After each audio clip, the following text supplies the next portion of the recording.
안녕하세요. 요즘 20대부터 50대 혹은 그 이상의 연령대까지 정말 많은 분들께서 공황장애를 경험하고 계십니다. 아마 요즘 많은 분들이 젖먹던 힘까지 다 쥐어짜서 정말 열심히 사시기 때문에 공황장애라고 하는 병을 진단받는 분들도 점점점 많아지는 게 아닌가 하는 생각이 듭니다. 뭔가 삶을 대충 편안하게 살고 있는 상황에서 다른 병은 몰라도 적어도 공황장애라고 하는 병 하나만큼은 생기기 쉽지 않은 것이 사실인데요. 또 이 공황장애라고 하는 것이 참으로 지겨운 게 한번 완치 판정을 받았다고 해서 그것이 완치된 상태로 계속 유지되는 것이 아니라는 점인데요. 감기에 한번 걸린 사람이 또 다시 감기에 걸릴 수 있듯이 공황장애가 잠잠해졌다고 생각했는데 몇 년 뒤 뜬금없는 타이밍에 또 나타나고 또 나타나기를 반복하는 분들이 많으실 것입니다. 그런데 다른 정신과 질환과 달리 유달리 공황장애는 한의원 치료를 찾으시는 분들도 많으시고 또 반신반의하면서 문의만 하시는 분들도 정말 많으신 것 같은데요.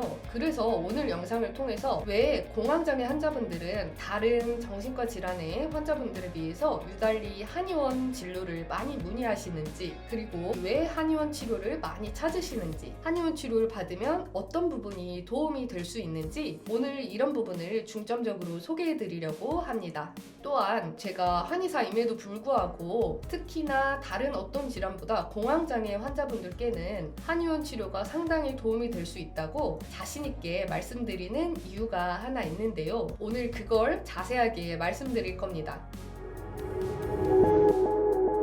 공황장애 환자분들에게 한의원 치료가 도움이 되는 이유는 딱 한 가지를 꼽자면은 신경계 증상이 워낙 광범위하게 나타나기 때문입니다. 더불어 신경계의 과민 반응, 이상 반응 이런 것들이 잘 치료가 되고 신체적인 기능의 저하가 잘 보완이 되었을 때 공황장애 자체가 훨씬 더 잘 관리되는 정말 독특한 특성을 가지고 있는 질환이기 때문입니다. 공황장애를 감정과 정신의 영역이라고 단정지어서 협소하게 생각하기엔 공황장애 환자분들께서 호소하시는 증상은 정말 다양하고 그것은 또한 신경계의 반응과 밀접한 연관이 있는데요. 예를 들어 가장 흔하게 알려진 것이 가슴 두근거림과 호흡기의 불편감, 이로 인해서 응급실을 당장 달려가야 될 정도는 아니지만 가벼워진 상태로 늘 지속적으로 호흡기에 불편감이 있어서 잠을 잘 때도 상당히 불편하다라고 수면의 질 저하를 호소하시는 분들이 우선 굉장히 많으시고요. 거기에다가 어지럼증이나 균형 감각의 저하도 동반될 수 있습니다. 당연히 내과나 이비인후과적인 검사를 충분히 받아보았음에도 불구하고 그런 곳에서 이상은 발견되지 않는, 걸을 때 뭔가 감각이 이상하고 다리가 땅으로 푹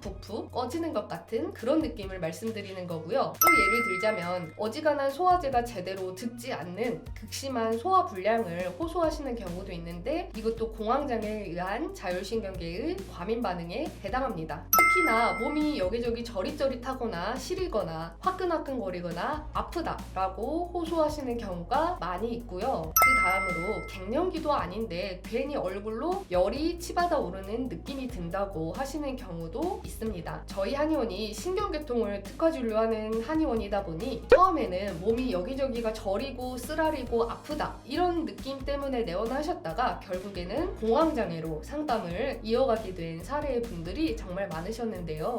그러다 보니 또 역으로 공황장애를 진단받고 이 부분으로 인해서 저희 한의원에 진료받고 치료받고자 내원하셨던 사례의 분들이 점점점 많아지기 시작했는데요. 일단 많은 분들을 진료해본 결과 공황장애는 정서적인 안정을 도모하기 위해서 스트레스 요인을 차단하고 제거하는 것, 이것만으로는 모든 것들이 편안해지지는 않는 것은 확실한 것으로 보입니다. 예를 들자면 어지럼증이 치료가 제대로 되지 않은 상태에서 공황장애가 치료되기는 어렵습니다. 또 다른 예를 들자면 전신이 저리고 따끔따끔한 이상 감각이 있는 그 상태에서 공황장애가 좋아지기는 어렵습니다. 우리 몸의 자율신경계라고 하는 신경의 과민 반응과 이상 반응을 치료하고 거기에 더불어서 신체 기능도 취약한 부분을 회복할 수 있도록 도움을 드리고 이것을 통해서 마음의 안정을 하나둘씩 찾아가려고 노력하는 과정 속에서 공황장애가 호전되는 것을 많은 분들을 통해서 경험할 수가 있었습니다.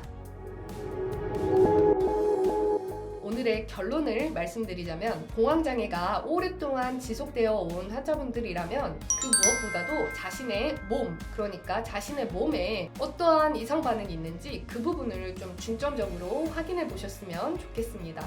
반복적으로 내 몸에 어떤 기관이 취약하게 반응하는지 그 부분을 확인해 보세요. 그리고 반드시 그 몸의 그 문제를 치료하세요. 그렇게 된다면 공황장애를 진단받은 후에 나의 삶이 조금 더 편안해지고 부드러워지는 것을 확인하실 수가 있을 것입니다.